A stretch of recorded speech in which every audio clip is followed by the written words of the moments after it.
like to introduce Dr. John McShane again, sports medicine doctor from Villanova, and we're here part 2 for a tendinopathy and how to treat that as physical therapist lecture. Thank you, John. Thank you. Okay, so we're gonna sort of pick up where we left off, but we're not gonna get into too much of that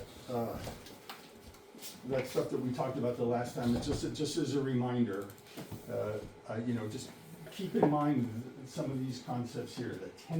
The tendons are living tissues, and as such, they respond to an applied stimulus, and so if you apply the proper stimulus, you'll get the proper response.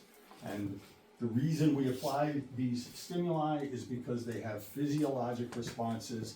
Particularly, we're trying to stimulate fibroblasts and stem cells, and the things we talked about that do that. But we're not going to get into we've beat that horse to death already. I'm not going to get into too much of that in this part because we got to get into some of the practical things here now. In terms of the physical therapy for patients that have tendinopathy, and these are general principles that apply to anybody that has tendinopathy in any tendon. And these are what I call the 4 pillars of treating it. And the first is you have to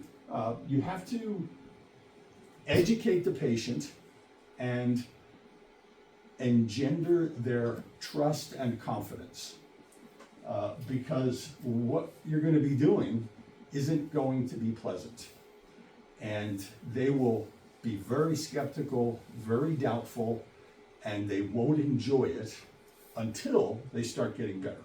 And that's going to take a little while before that happens. So they have to trust you, and you have to be able to be encouraging, confident more than anything, that you know what you're talking about. There's no mistake in this. What you're feeling is what you're supposed to feel, and your confidence will ease a lot of their skepticism, let's say. And you have to, when I say manage their expectations, managing their expectations means we're gonna do things that are gonna hurt, and you just got to know that. And you got to be willing to push through it if you want to get better. And so you can't expect that what we're going to do here, especially in the early parts of this, are going to feel good and make you feel better. That's not what's going to happen. We're going to make things feel a little worse before they feel better, and we've got to. That's a hill we got to climb in order to get to the other side when we can coast down. So. That's number 1. Physically, the other 3 pillars of treating this, first of all, stretching.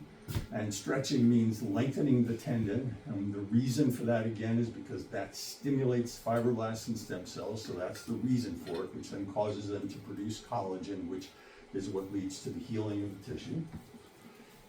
The eccentric loading, critical part of this. This is the this is also not easy, not fun, especially early on. But without it, people aren't going to get better. And we're going to talk about some of the details of that. And then finally, the manual manipulation, whether it is deep friction massage, that's manually getting into the tendon, and vibration or percussion using some sort of vibrating instrument or tool, which is more and more being shown to be of benefit in healing tendons. So they're the basic premises here. This is a term you should make yourselves familiar with if you're not: mechanotransduction. And this, as it says here, is a process by which the mechanical energy that you're applying to these tendons gets converted into some physiologic process, electrical, biochemical process that signals the living cells within the tendons and causes a response. It generates a response. So what you're doing mechanically stimulates this physiologic response. And in the case of tendons, what we're signaling are fibroblasts and stem cells. And promoting this inflammatory response is a necessary part of what we're doing. And I'm never worried about it. I'm never doing anything to alleviate it or prevent it. I'm actually trying to promote it. And I keep in mind, one mantra to keep in mind is that comfort is not cure. You can be comfortable by not doing anything with your affected tendon. So if a person has tennis elbow and they just spend their days keeping their arm at their side bent, and they never use that hand for anything, they won't have much pain. But as soon as they go to use it, they will. So being comfortable isn't curing it. Being uncomfortable is what will cure it.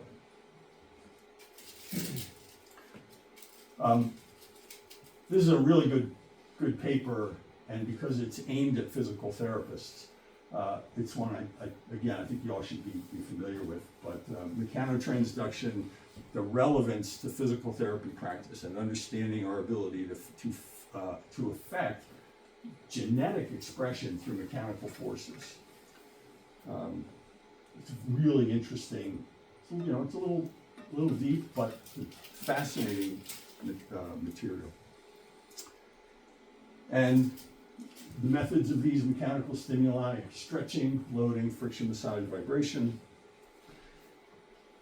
You'll recall last time I was here, I talked about this paper by Dr. Nerschel, who's the orthopedic surgeon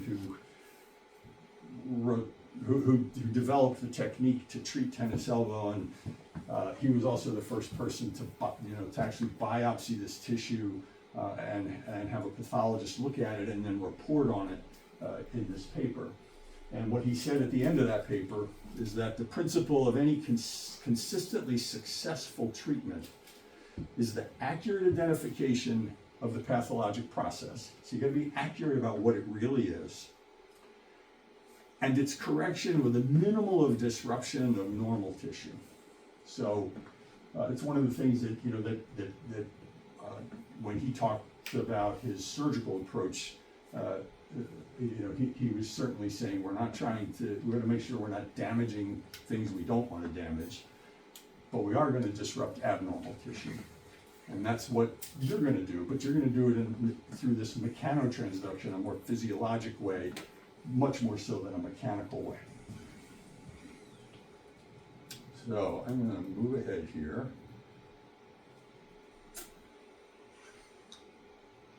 So keep in mind stages of healing.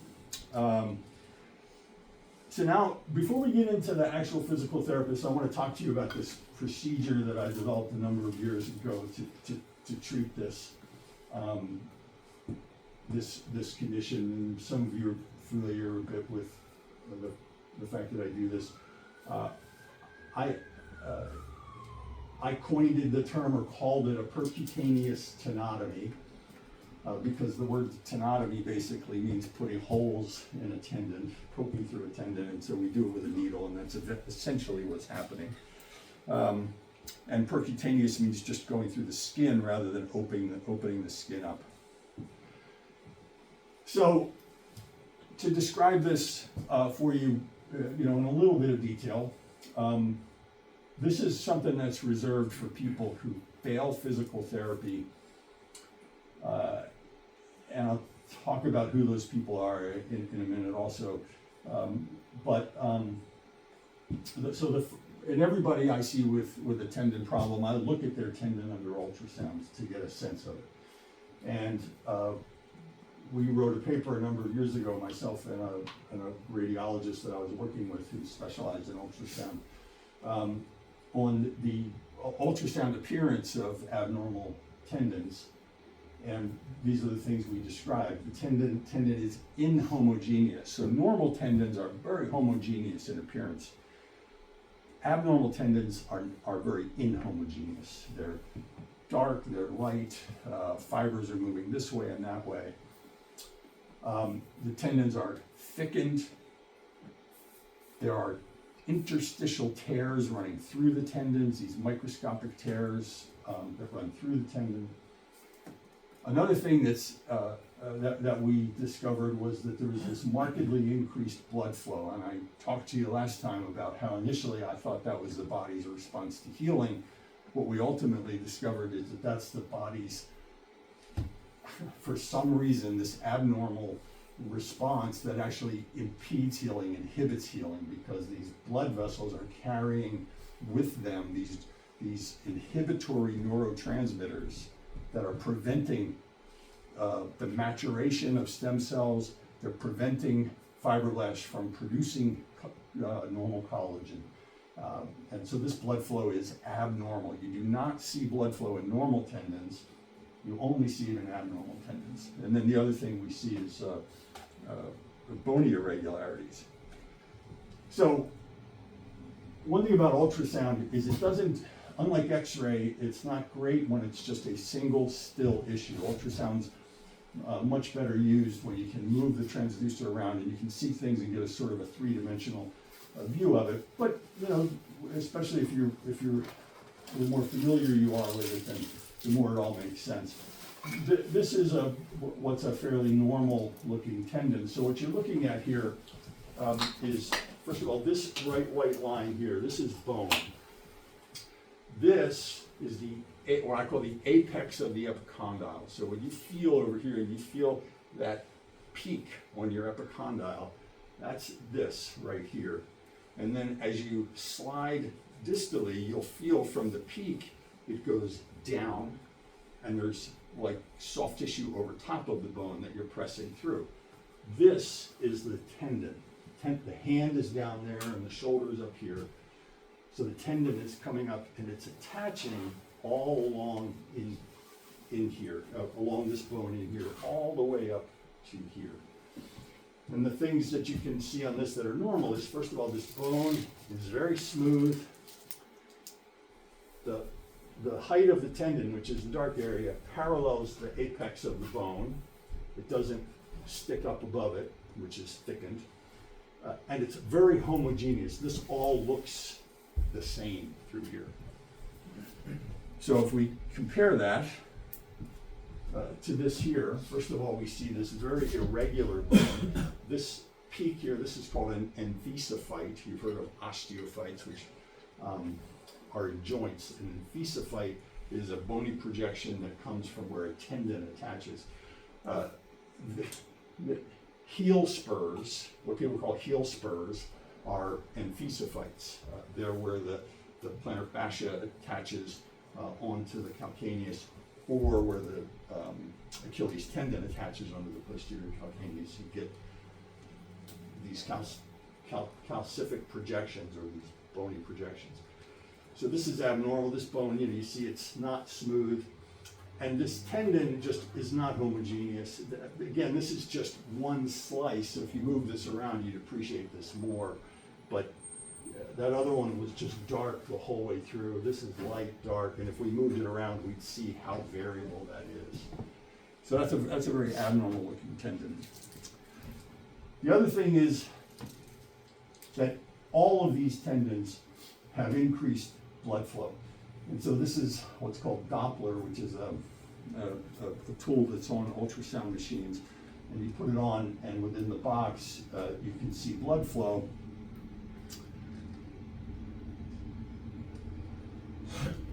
So this pulsatile blood flow that's in that tendon, that is exceedingly abnormal right there. That's not just a little bit, that's a lot, and that is very abnormal, and that's a very common, I mean, every abnormal tendon has this abnormal blood flow in it. And so, again, a sign when we see that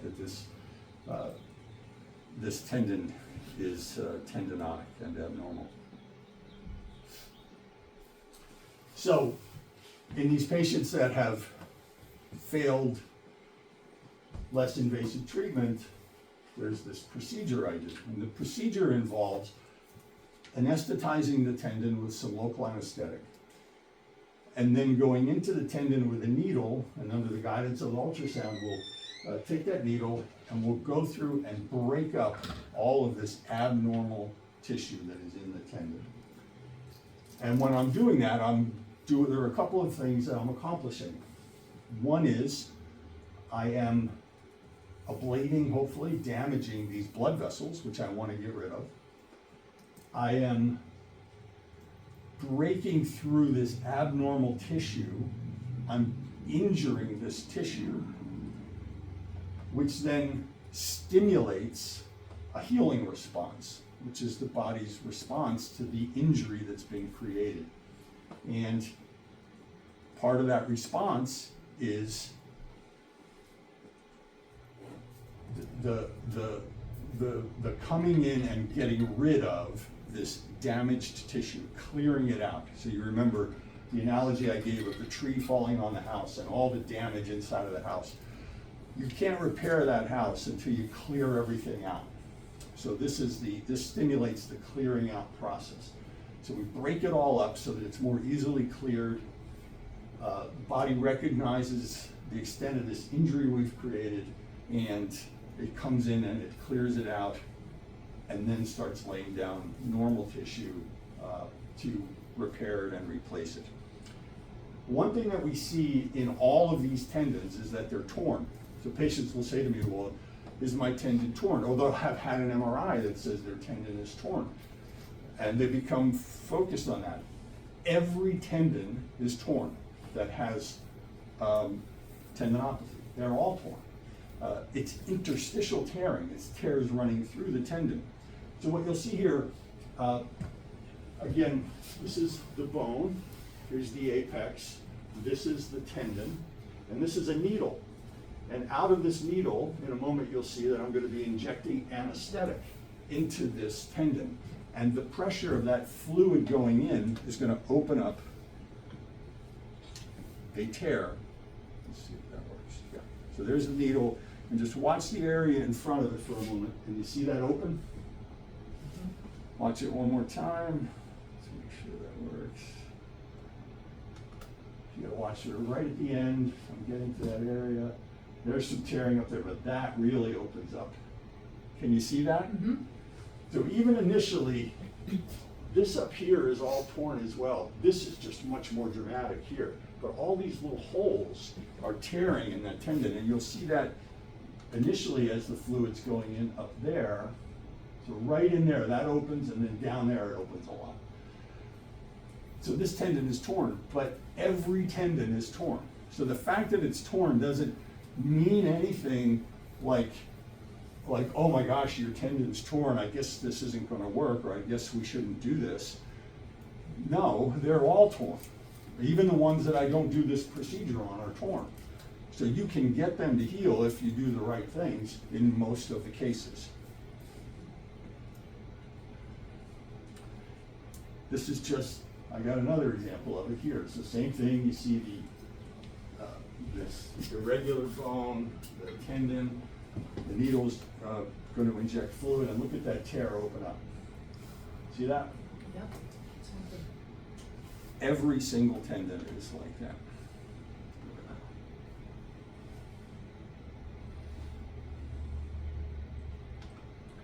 Here's one that tears at a little different location right up there. See it opening. And this is all torn down here too. So as a tendon, initially the fluid's going in there, but as it would come down, you'd see all this open up as well. So just examples of the fact, that's what happens in tendinosis. These tendons are torn. So this procedure, based on the actual pathology that's involved, it's an attempt to break up and get rid of all the abnormal tissue, ablate those neurovascular structures that are creating the problem, and stimulate a healing response. And then after that, we have to guide the healing response. So stimulate the response, And then we have, what I say to patients is, and then we have this physical therapy process that guides the healing response so that we get the tendon to heal correctly instead of in this incorrect way that it's currently in. So use a needle, go into the tendon. Again, a very abnormal looking tendon over there. I make a few comments here about, this is not just some sort of random poking. I do this very systematically, and I try to cover the entire tendon, and I really focus on areas where I see increased blood flow, so I'm trying to break through all of those blood vessels.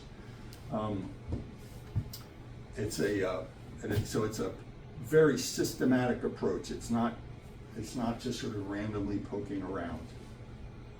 John, what was this, the inhibitory cells that you said that come into that abnormal bleeding? So they're not cells, they're chemicals. Chemicals, okay. So what I talked about was, what's been found are these nerve fibers. They're actually parasympathetic nerve fibers that have grown up to the tendon. They go up to the tendon but don't go into the tendon. But the blood vessels that accompany those nerve fibers, they travel with the nerve fiber, and the blood vessels end up migrating into the tendon. And when they did this microdialysis technique where they sampled what was in those blood vessels, they found these neurotransmitters that were being secreted by those nerve fibers into the tendon. Those neurotransmitters inhibit the maturation of the stem cells and the fibroblasts, and they inhibit them from producing normal collagen. Gotcha, thank you. So that blood flow that we see, which one might think, again, oh, that's good, it's healing. That's what I used to think until I discovered this. It's bad.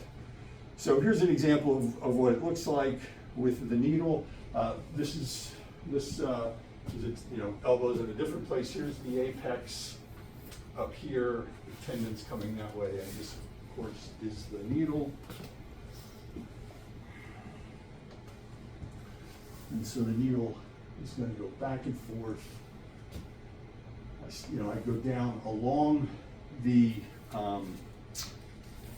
interface with the bone, and then I gradually work my way up into the body of the tendon. I go left, I go right, I go up, I go down, and I'm trying to get through all of the tendon as much as I possibly can, and that's kind of what it looks like. And they're anesthetized; they don't feel this at all. You just feel some pressure moving around. I think this is another example. Oh, no, wait. Same one or not? Do you try to hit that bone as well? I sort of scrape along the bone. No, I'm not worried about those. So the spurs are, first of all, I'm going to tell you that the word spur is a terrible word. It's why it ever got named that. It conveys something that it isn't. Mm-hmm. What I'm really aiming for is the tendon that's attached there. It's the tendon that's the problem, not mm-hmm. the spur, not the bone. Mm-hmm. Spurs do not create pain.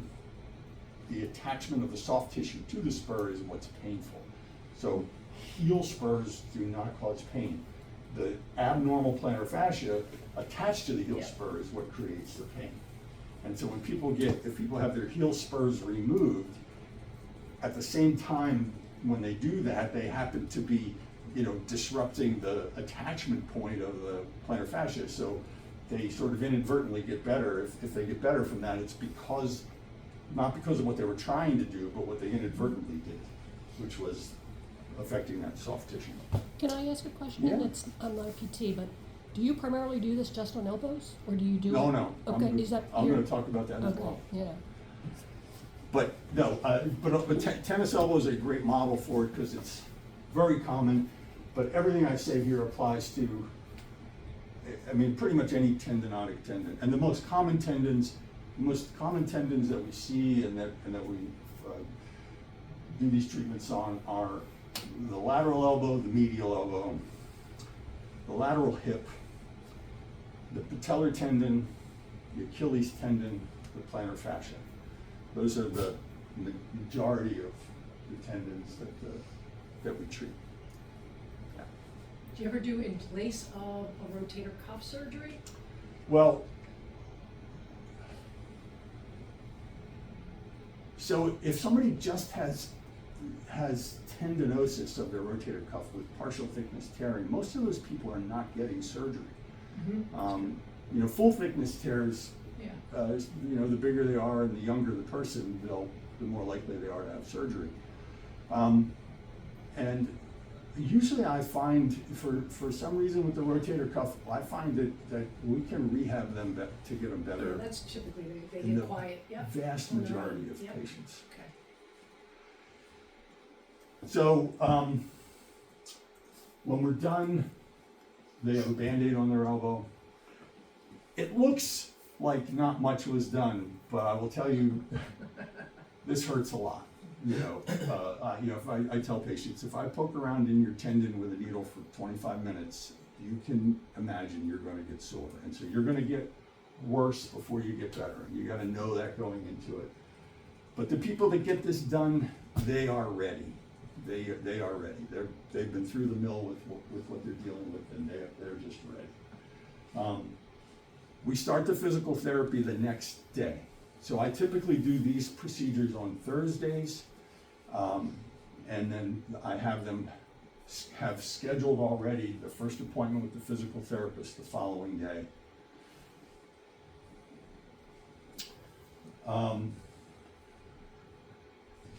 I tell them well in advance, this is not going to be easy, but what's going to make you better is pushing through the pain. And they have to begin their stretching and isometrics right away. The next day we're starting. I also tell them that the more it moves, the better it feels.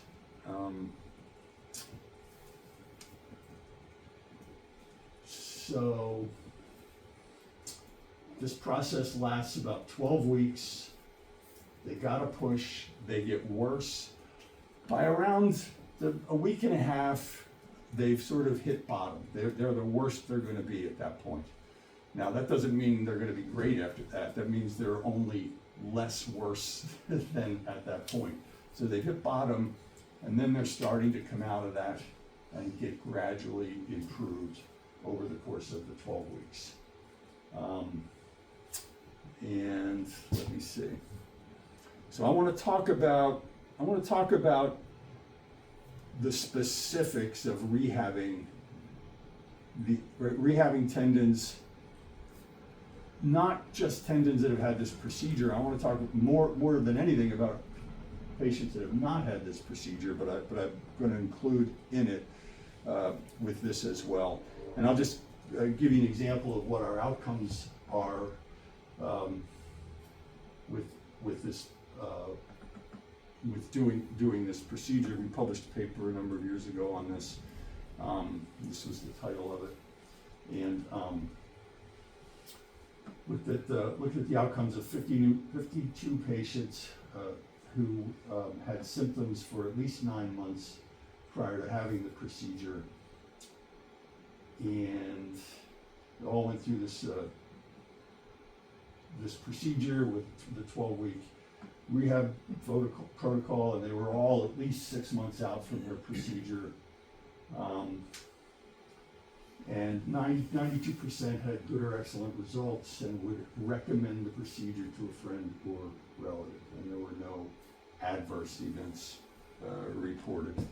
And I will tell you that I first started tinkering with this procedure in the late 90s, and through the years, the technique in the procedure has improved, but the most significant improvement, or the most thing that has changed the most and that has mattered the most, is the physical therapy.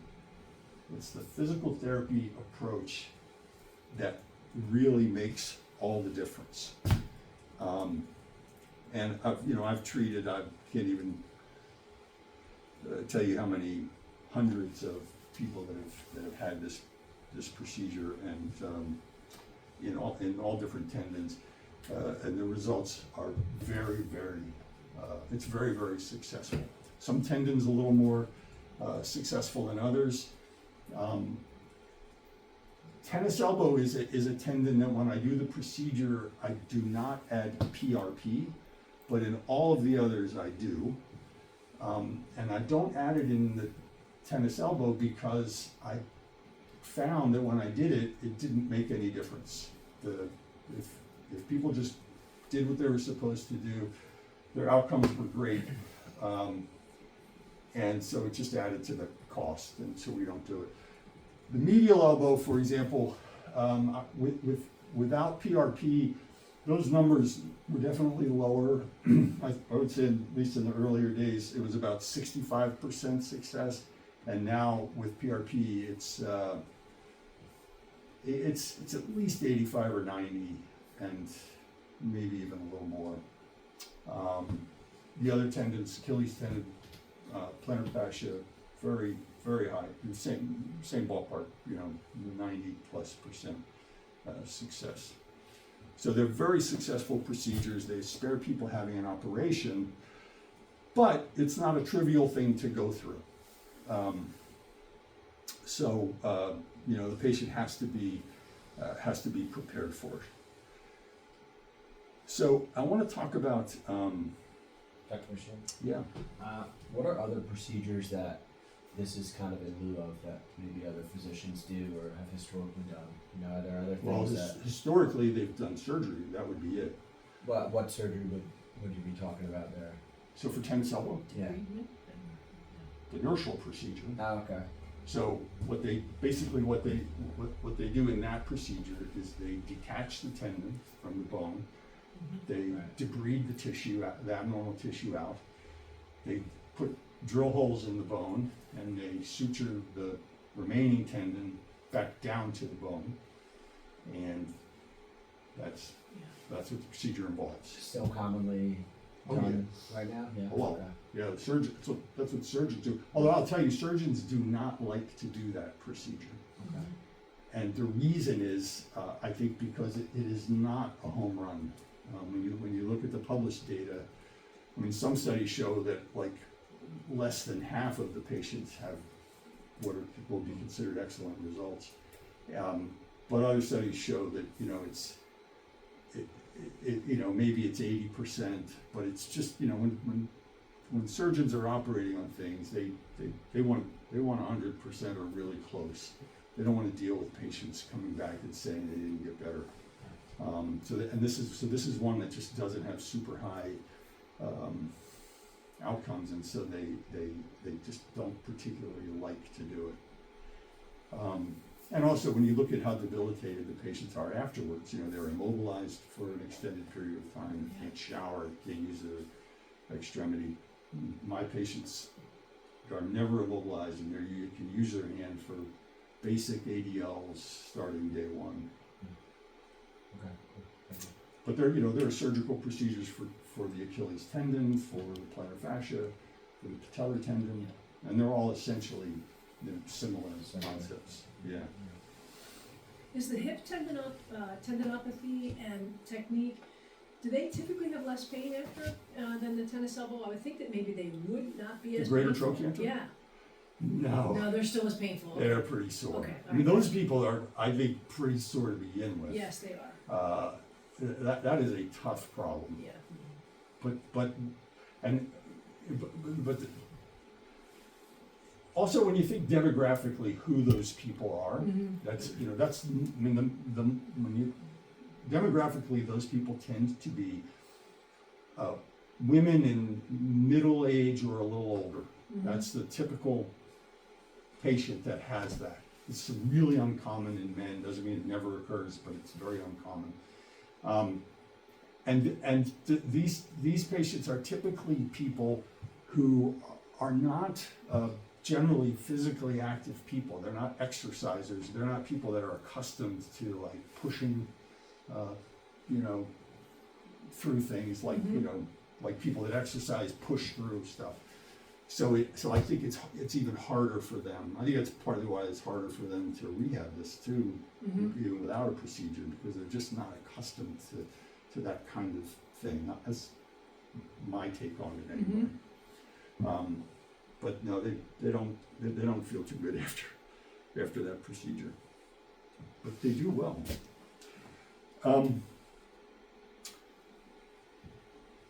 So, in 1 second, I'm going to go to another folder here to talk about and show you what we have.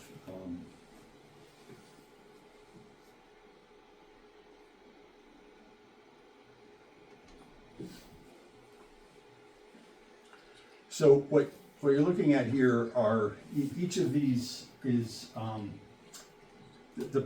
someone else made these, and a physical therapist actually worked on this for me a long time ago. And initially they were all labeled as protocols, and I've said before I don't like that word protocol.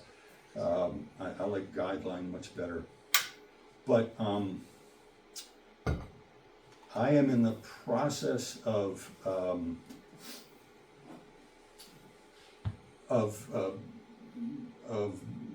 modifying these or updating them. They're still pretty good to use, but they need to be updated. These would ultimately be put into like a folder, maybe a 3-ring binder. And in the beginning of that, you would have this right here, this term, the McShane method, somebody else coined, and I was like happy to take it. So,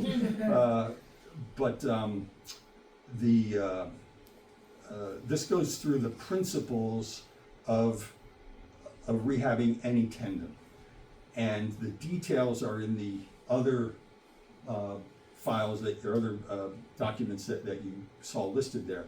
So, but this goes through the basic details, and I'm gonna just read through this a bit and talk about it, because this is what you're applying regardless of what it is you're treating. So, but talking about the pillars of treating it, stretching, eccentric loading, and so at your first visit, the first time somebody comes to see you, the first thing you have to do is educate them, because this is completely new to them. This is very counterintuitive, and so you need to educate them, and you need to keep educating them every time. You're going to have to say a lot of the same things over and over and over for them to get it driven home. I think patients need to know the meaning of these words: eccentric, isometric, and concentric. So one thing I'm going to say here at this point is that if you're seeing one of my patients and they come back to see me, and my typical pattern is that when I see somebody with tennis elbow or Achilles tendinopathy, I'm going to see them. I want to see them after they've had 6 weeks of therapy. And what I tell them at the time, I say, when you come back to see me, what I'm hoping you will tell me is that there's been noticeable improvement in how you feel. But what you're not going to tell me is that it's all better, because that will not be enough time to get it all better. But if you can tell me that you're at least 40% better, and that's my line in the sand, that you're at least 40% better, then we are going to keep working at it, and we will get this to go all the way away just with therapy alone. If you're not at least 40% better, then what I say to them is that I'm going to talk to you about Plan B. And Plan B is that procedure. And they'll say, well, what's Plan B? And I'll say, well, I'm not going to talk about that now, because I'm going to assume you're going to be 40%, at least 40% better. And I'm not going to take all the time and effort to discuss that today, when it turns out to not even be necessary. But if you need it, we'll talk about it then. But that's part of managing expectations. This is what we're looking for. We're just looking for you to be improved, not have it all gone. The other thing is, when they come back to see me, I'm gonna ask them about their rehab. And there are certain things I'm gonna ask them. And for example, I'm gonna ask them about their eccentric exercises. And if they don't know what that word means, if they look at me like I have two heads, I'll just say this candidly, that comes back to you. It means, in my mind, what that means is they haven't been educated enough, and they need to be. So if you're seeing one of my patients, you want to make sure they understand those words, because I'm gonna ask them about them. And I guess I'll say this as coldly as I can say it, as bluntly as I can say it. If you want to see more of my patients, you'll make sure that they know what those words mean, because that's something I'm gonna ask them. I'm also gonna ask them to demonstrate to me some of their exercises. And if they show me some very casual, I do a little of this and a little of that kind of thing, that's not gonna fly. I will not like that.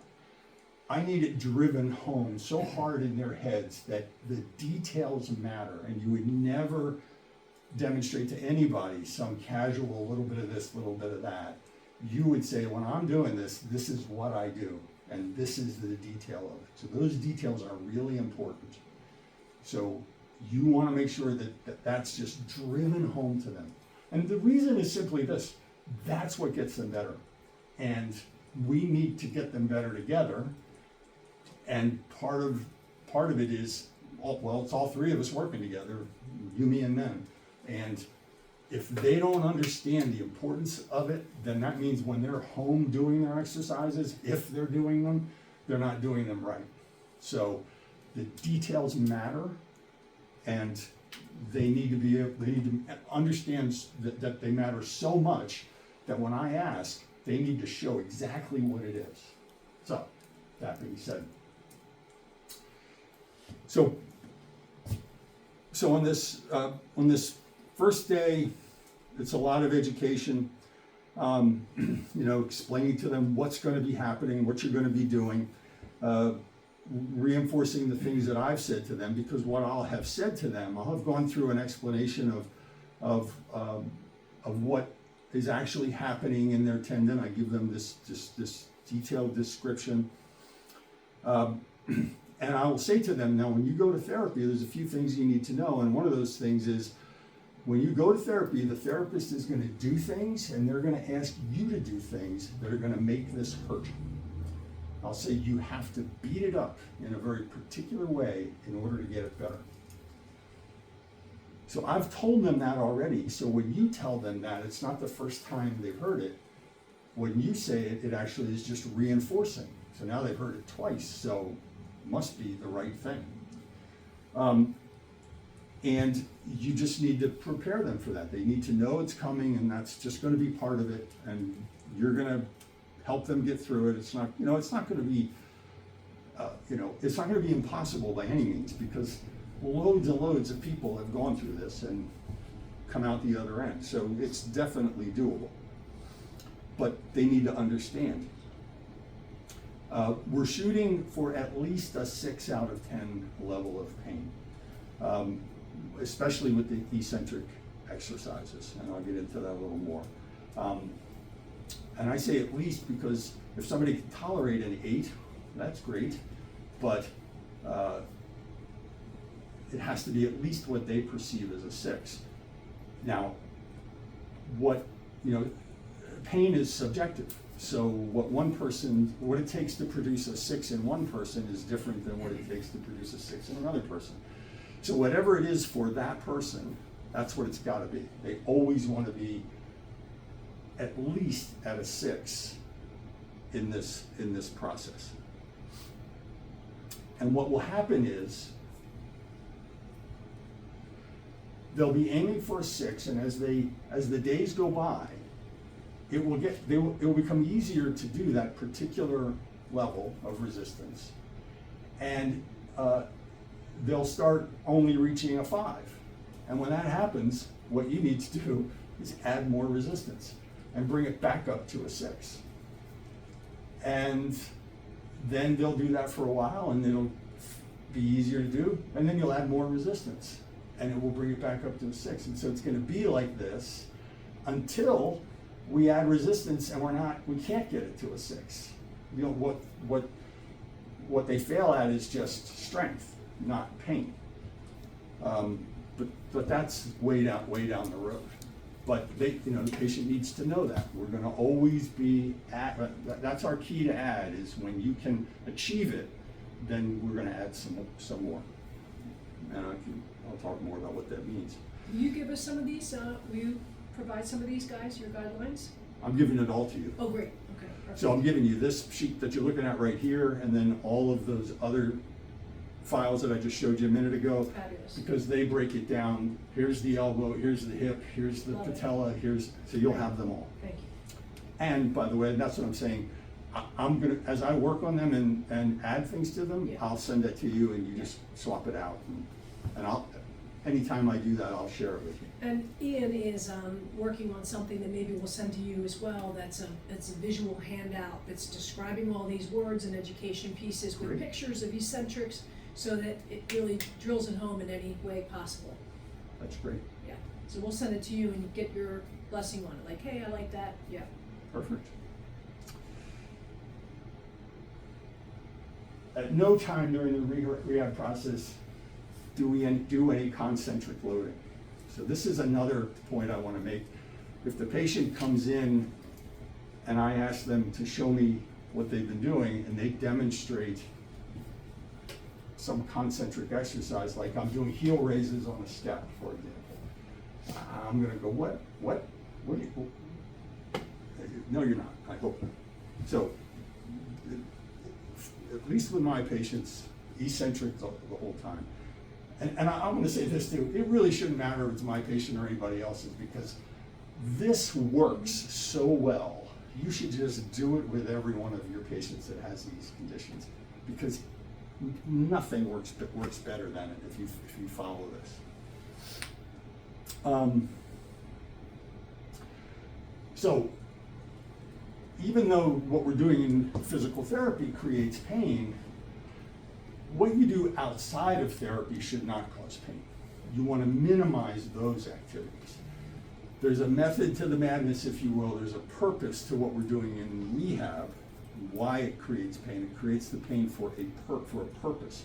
But the pain that's caused by doing other random things like weeding your garden, that's going to be counterproductive, and it's going to slow down your healing process, prevent the tendon from healing. So the less things they do that create pain outside of therapy, the better. And they need to be told that. For the elbow, there's a very particular way to stretch, which I'm going to show you in a couple of minutes. The point that I make here is that these stretches should be held for about a slow count of 8. And the question is how often to stretch, and my answer to that is you can't stretch enough. Frequency is more important than quantity at one time. So the last sentence that it says here is doing 2 consecutive stretches 20 different times a day is way better than doing 40 consecutive stretches all at once. So it should be spread out throughout the day. And if they could do that 40 times a day, even better. You just can't stretch enough. But if you say to somebody, just do 2 consecutive stretches 20 times a day, that's sort of a concrete number, and they can sort of figure that out and do it. And if they do more, it's great. They need to be taught their own friction massage, and they need to know how to do it, the proper technique, and I'm going to talk about that in a minute. It needs to be emphasized that this needs to, again, attack the tendon, the most painful area. So the focus of the friction massage needs to be at the place of maximum pain. Now, other things like ART and Graston that go through the length, I always say that I don't object to any of those things being done, but if you don't do this, focused friction massage right at the tendon, that I will object to.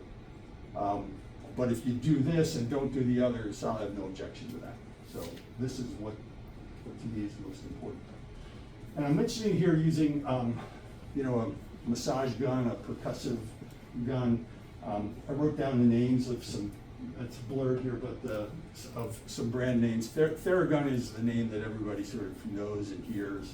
But there are others that work just as well and actually are cheaper. So I put some brand names there that if you ever want to refer to them, give them to people, that's great. I think for this, if you could do this for about 5 minutes twice a day, I think it's a really helpful thing.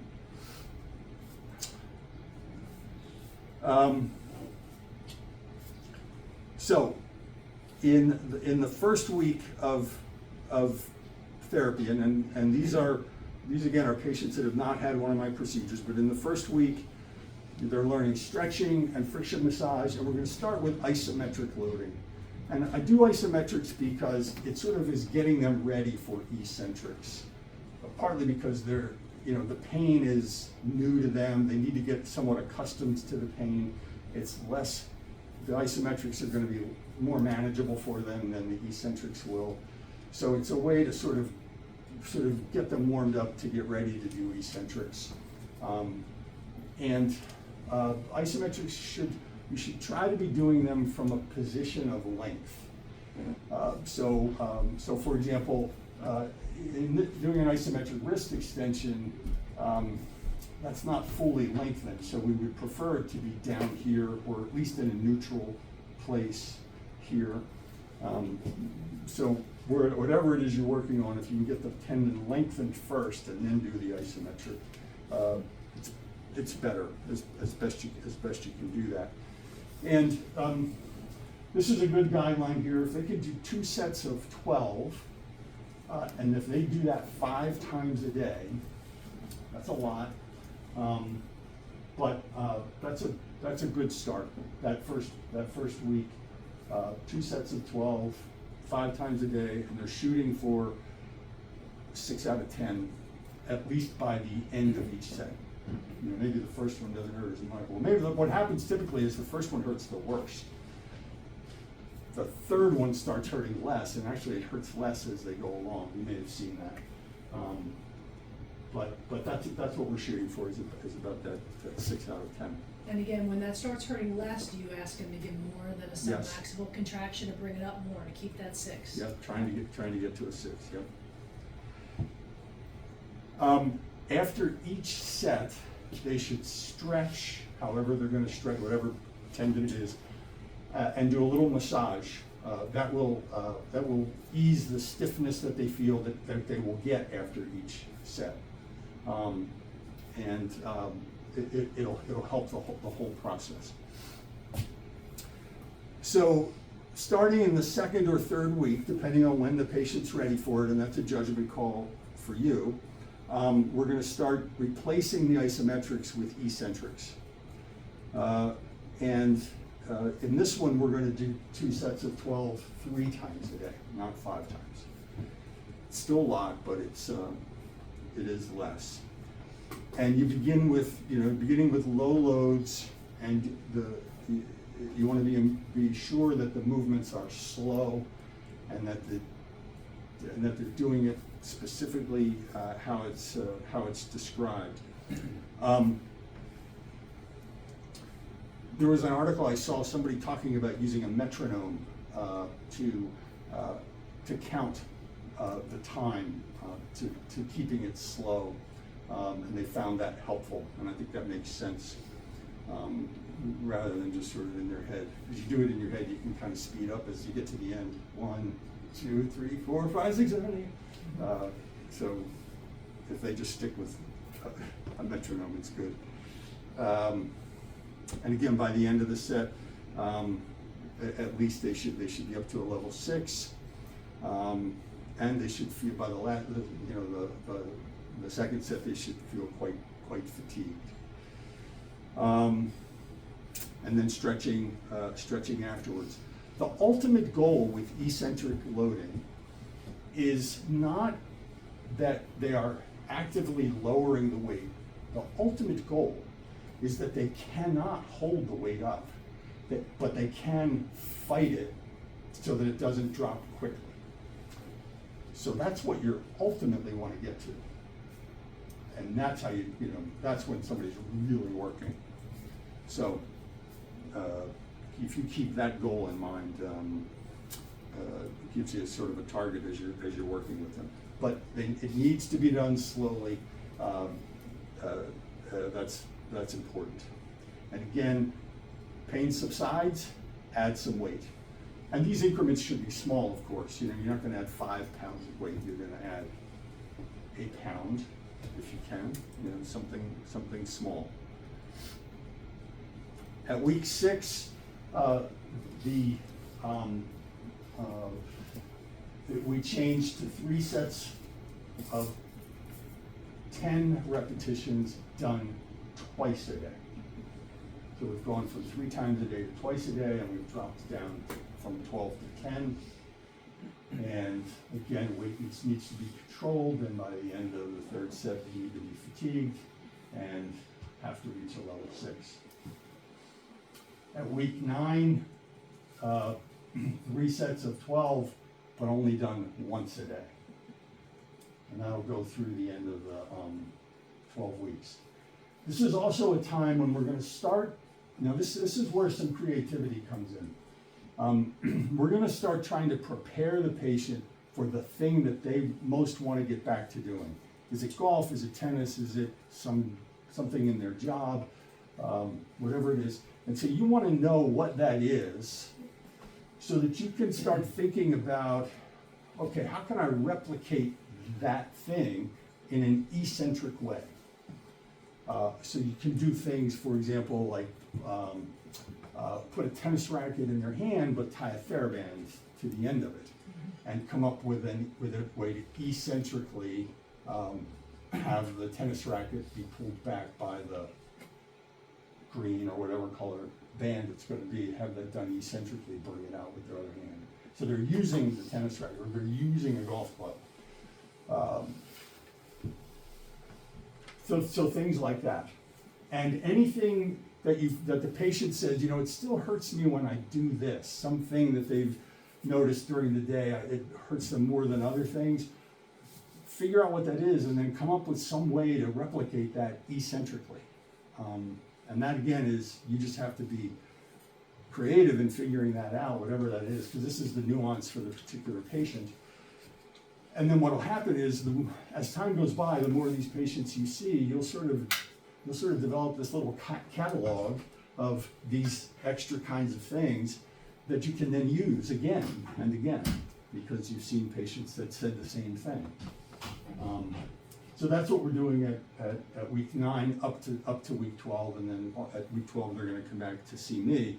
And at week 12 is when they're ready to start getting back to activity. Now, start getting back to doesn't mean all of a sudden they're going back all guns blazing. They're going to go back slow and gradual. And what I'll tell you is that as new things are added, as they start doing things they haven't done in a while, everybody's going to feel a little bit of soreness. Something's going to get a little uncomfortable, a little sore. And that's normal. And what I tell them is just stretch, massage, and be gradual. Just go slow and gradual, and it will go away. And that's what we see happen. The other thing is that everybody that's been through this fears it's going to come back. And every twinge they feel, they're going to think that's the beginning of it coming back. Everybody that goes through. And what I can tell you is that is exceedingly uncommon. People that get to this point and are doing really well, it is really rare to have it come back. But they will worry that it will, and so you just tell them that that's okay, that it's not going to, you just got to be still taking care of it, progressing slowly, do your stretches and your massage, keep your eccentric loading up. What I tell them is to take, instead of doing it once a day, now you're going to go to 3 times a week, and just 3 times a week, do those exercises. Until you stop thinking about it, which will come.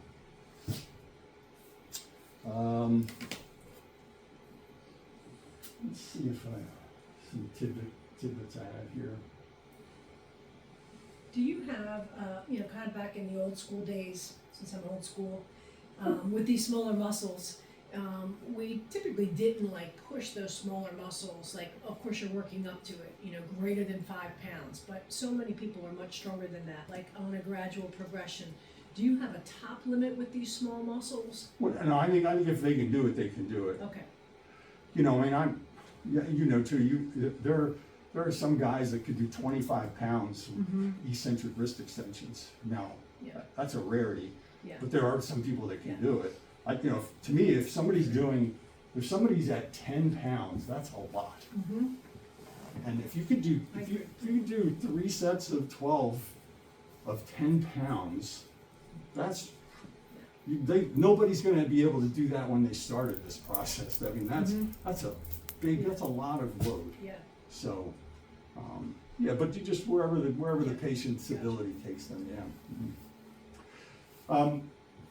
One point I want to make here: nobody should be taking NSAIDs during this process. It's counterproductive. Icing and NSAIDs and that kind of stuff, don't do it.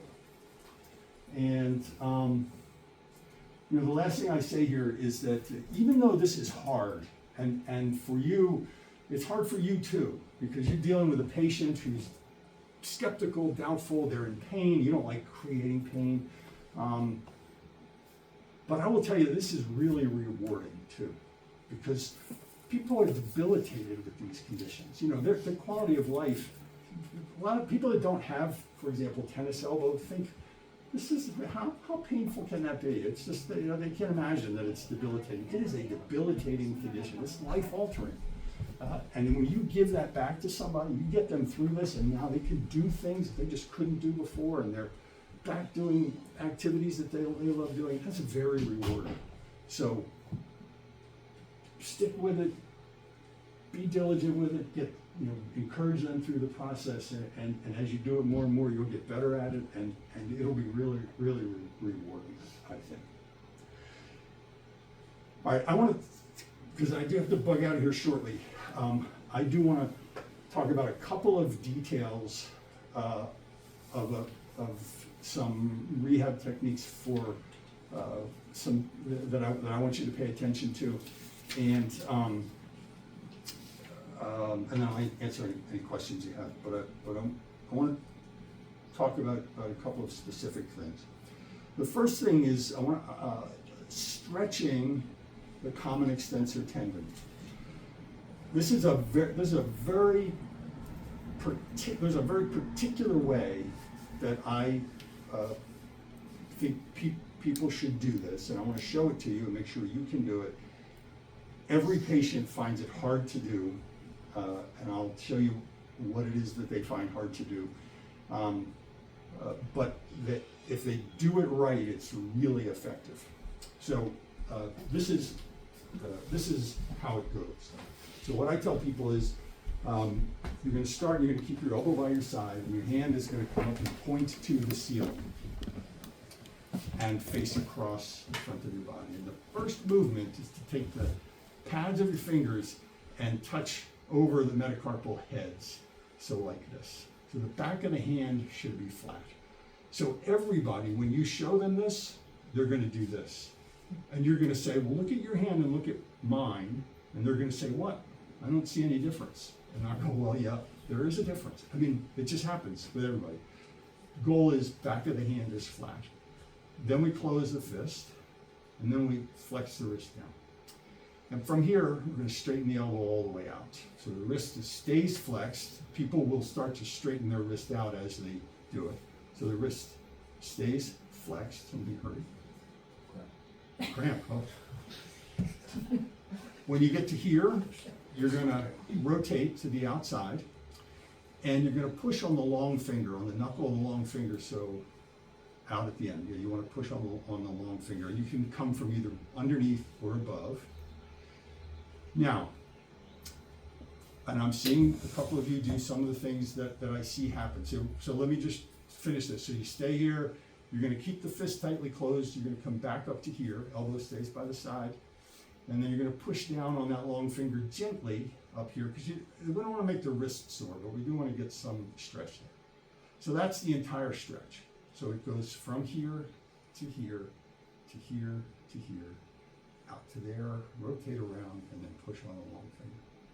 Now, let me show you some of the things that happens with patients that they do. First of all, they have a hard time figuring this part out. Secondly, they will chicken wing. So they'll do this, and they'll go like this.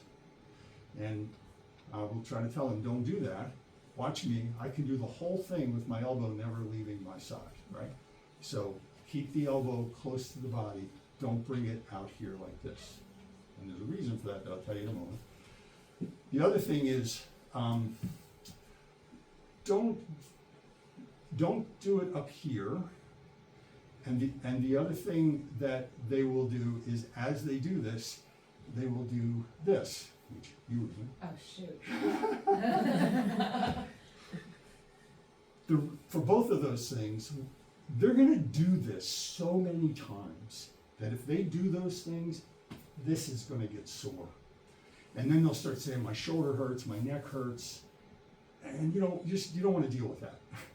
So make sure they don't hike their shoulder, and you don't hold arm out here, because all this will just get sore from doing that. So if they keep it down here, this can be relaxed. And so I'll say to them, watch my shoulder. It never moves. Oh, Chris, you're hiking your shoulder. See? Yep. Oh, yes. Yeah. See? Everybody hikes their shoulder. Me too.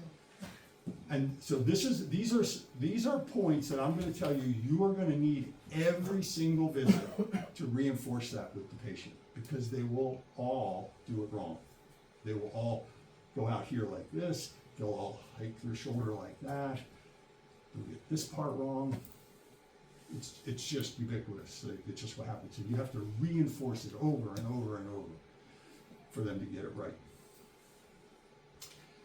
The next thing I want to tell you is that when they do their exercises, their eccentric loading. And so the isometric and eccentric loading things are going to involve long finger extension, wrist extension, and wrist eccentric supination.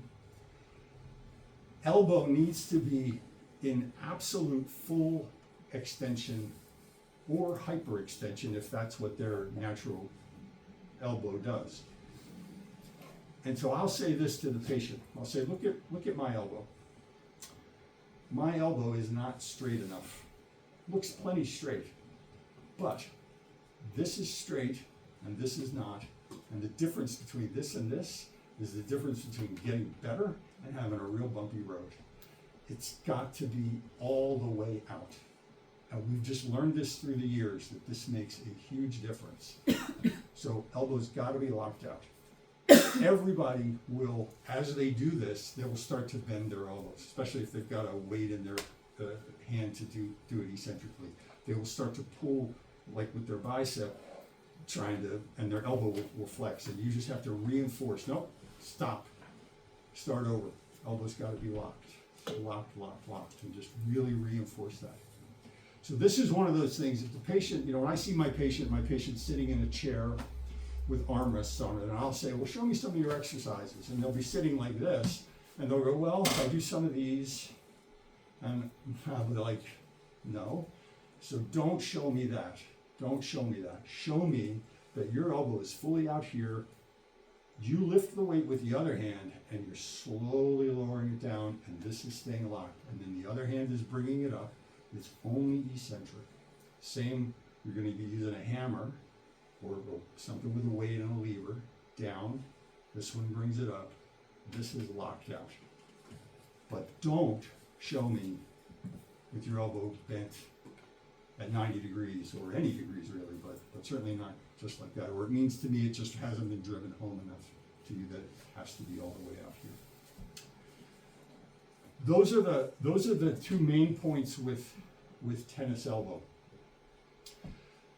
in terms of eccentrics. And we're going to start with isometric long finger but then you're gonna go to eccentric long finger, and that's gotta be done with the other hand. So that's just gonna be pushing down, bring it back up, and pushing down. So you're gonna just do that with your hand. Unless you come up with a little way to tie little weights onto the end of the finger.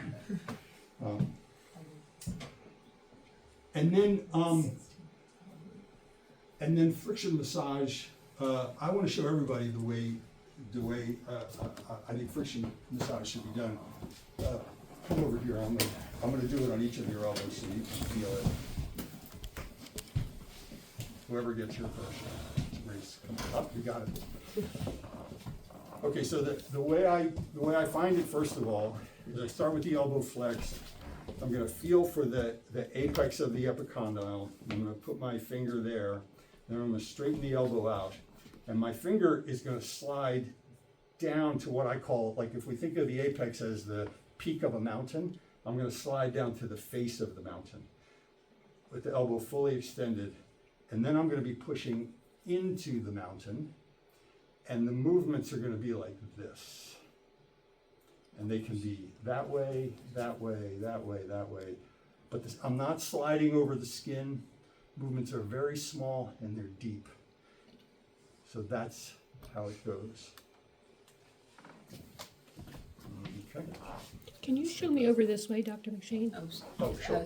So we'll start here, feel the apex, bend, and then I'm going to get in like that. And the movements are going to be like this. You can go in any different direction, wherever it hurts, back and forth, not sliding on the skin. It is not this. That's what patients will often show me. So it's right in there like that. Does it matter if my stick's in neutral, or does that No, really matter? Doesn't matter. Okay. Yeah. So we start here just to find it. So feel the apex right there. Then I'll come straight, go to the face, and I'm going to come right across the tendon. And it's right in there like that. And I'll ask them, or I'll look at their face. And when it's, wherever it's the most sore, then I know I'm at the right place. So it's just little movements like that. Got it. Yeah, I You showed got you. me showed All right. earlier. Yeah. You want to do my elbow? Yeah, that's a good idea. Yeah, torture me. Here, Uh-huh. and straighten your elbow out. No. Come this way a little. You're going to come across it. Pushing on the mountain. Uh-huh. You're going a little more up and over. Let me see where your thumb is here. Yeah. So where my tip of my finger is pointing, so put yours there, yeah, and then roll into that and up So like just kind that. of roll into it. Okay. Yeah, right up in there. Yeah, and out there. Mhm. Okay. And then you'll show them the same thing. They can just do it with their opposite hand, and they're just shooting for where it hurts, and it's right up. That's right where it is right up in there. So. On the Achilles tendon, this is I think the last one that I want to really go over. Want me to go on my stomach? Let's do that. Although, yeah, wherever you can do it. I can do it right here. Do it there. Okay.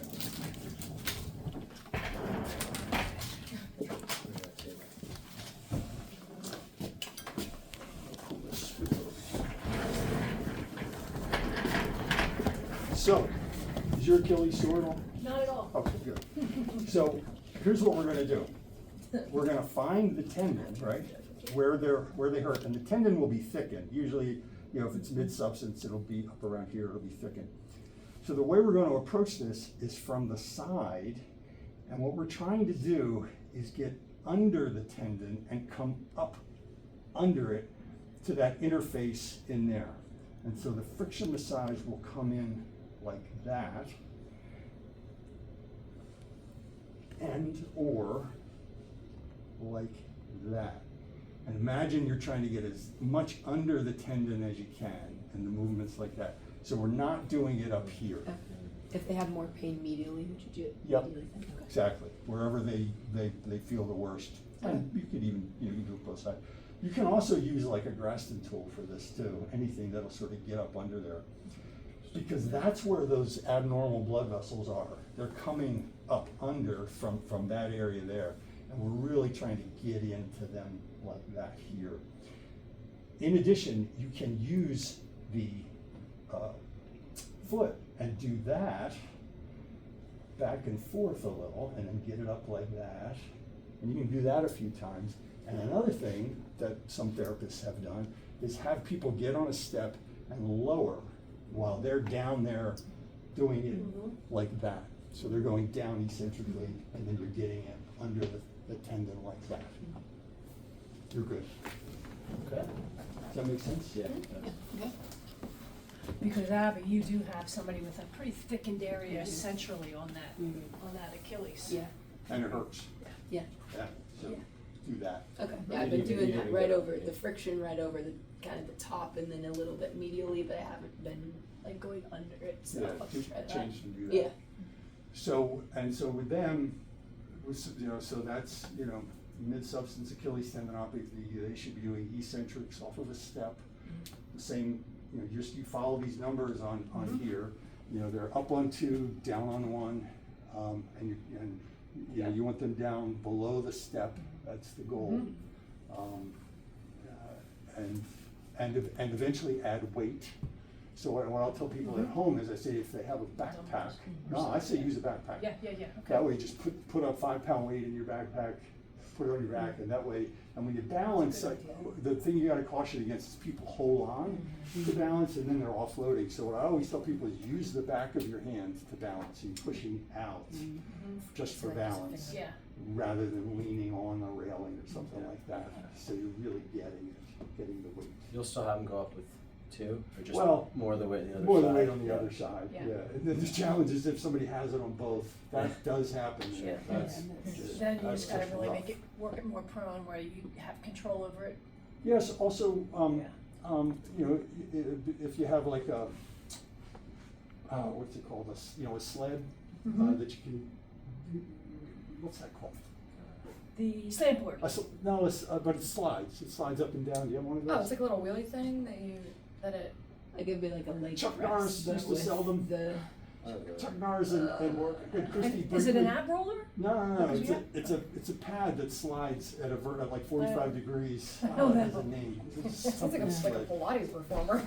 Yeah. Yeah. But anyway, Yeah. or like a leg press that has, you just do ankle Yeah. eccentrics Yeah. on that, something like that. Anything that does that. How would you recommend for a patient? I was thinking about this for hip tendinopathy for the eccentric. So I was thinking of, just starting in like an Oberst position with them off the table and then letting them go slowly down. Because otherwise, Absolutely. the concentric is gonna come in if we can lift it up, but how are they gonna do it at home? So there's a few things with that. Can I use you as a model? Could you lie on your side? Lie on your left side for me. All right, I changed my mind. Go right side. I'm going to show something. Sorry. So this is interesting about this, and I don't know how if you guys do this, but so what I'll always say to the patient is relax your leg. Let me do all the work. Let me pick it up. Now I want you to hold your leg right there. Just hold it there. So this is first what I do when I'm testing patients to see what produces pain. But I'm doing this here. So I want you to push up against me. Don't let me push your ankle down. So this eccentric is a really good one to do. And you're really strong and it didn't hurt, right? Go ahead. Yeah. So Are you looking for that component of external rotation Yes. with that too? Okay. exactly. So that's one. Mm-hmm. And then there are 3 positions with the elbow or the knee extended. Mhm. So one is out here. That's a You're gonna- good one. Yep, and you're gonna hold it there. They'll be the weakest. Actually, no, they'll be second weakest there. And they'll push up here, or they'll have use a weight. Mm-hmm. Then we'll bring it into neutral.